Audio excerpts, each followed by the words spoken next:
വിപ്രിലിൻ്റെ ചാനലിലേക്ക് സ്വാഗതം.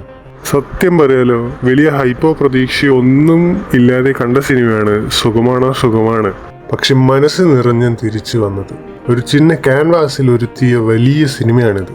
പടത്തിന്റെ മെയിൻ ബാക്ക് ബോൺ എന്ന് പറയുന്നത് സുരേഷും സുമേഷും തമ്മിലുള്ള ആ ബ്രദർഹുഡ് ആണ്. നമ്മുടെയൊക്കെ വീട്ടിൽ കാണുന്ന പോലെ ഒരു ഉത്തരവാദിത്വം ഇല്ലാതെ ചില്ലായി നടക്കുന്ന അനിയൻ സുമേഷും കുടുംബത്തിന് വേണ്ടി കഷ്ടപ്പെടുന്ന ചേട്ടൻ സുരേഷും. ഇവർ തമ്മിലുള്ള ആ ബോണ്ടിങ്ങും സുമേഷിൻ്റെ ലൈഫിൽ വരുന്ന ചില മാറ്റങ്ങളും ഡയറക്ടർ രജീഷ് മിഥില സ്ക്രീനിൽ കൊണ്ടുവന്നിട്ടുണ്ട്. കാണുമ്പോൾ നമുക്ക് നല്ല പോലെ കണക്റ്റ് ആവും. ഷർഫുദ്ദീൻ്റെ കാര്യം എടുത്തു പറയണം. പുള്ളി അഭിനയിക്കുകയല്ല, ആ ക്യാരക്ടറെ ജീവിക്കുകയായിരുന്നു. നാച്ചുറൽ ആക്ടിങ് എന്ന് പറഞ്ഞാൽ ഇതാണ്. അനു സിത്താരയും ബാക്കിയുള്ള എല്ലാവരും തമ്മിൽ നല്ല കെമിസ്ട്രി ഉണ്ടായിരുന്നു. പിന്നെ ഇതിൽ വലിയ അടി മാസ് ഡയലോഗ്, സസ്പെൻസ് ഒന്നും പ്രതീക്ഷിച്ച് പോകരുത്. ഒരാവശ്യമില്ലാത്ത ഡ്രാമയുമില്ല. ലൈഫിൽ നടക്കുന്ന ചില സിമ്പിൾ മൂമെൻറ്റ്സ് അത്രേ ഉള്ളൂ. പക്ഷെ അത് കണ്ടിരിക്കാൻ നല്ല രസമാണ്.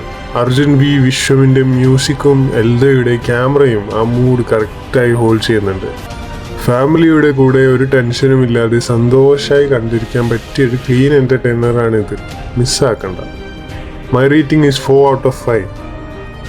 ഇതുപോലെയുള്ള മൂവി റിവ്യൂസിനായി വിപ്രിലിൻ്റെ ചാനലിലേക്ക് സബ്സ്ക്രൈബ് ചെയ്യുക.